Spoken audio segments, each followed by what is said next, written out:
సందర్భంగా తెలియజేసుకుంటూ సొంత కొడుకుని గెలిపించుకోలేని చేత కాని దద్దమ్మ ముఖ్యమంత్రిగా చంద్రబాబు నాయుడు ఆ రోజు మిగిలిపోయాడు. ఈ రోజు జగన్ గారిని అనే అర్హత ఆయనకు లేదు. సొంత చంద్రబాబు నాయుడు గారిని ఉద్దేశించి సొంత కొడుకుని గెలిపించుకోలేకపోయారని పదే పదే ఒక మాట అన్నారు. నేను వాళ్ళందరూ ఒకటే చెప్తున్నా, నేను చెట్టు పేరు చెప్పుకుని కాయలమ్ముకునే బ్యాచ్ కాదు.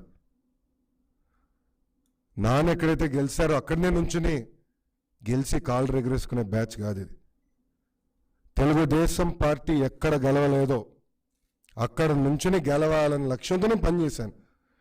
మంగళగిరి నియోజకవర్గం 1985 తర్వాత తెలుగుదేశం పార్టీ జెండా ఎప్పుడు ఎగరలా మంగళగిరిలో. ఆ చరిత్ర తిరిగి రాయాలన్న లక్ష్యంతో నేను అక్కడికి వెళ్ళాను.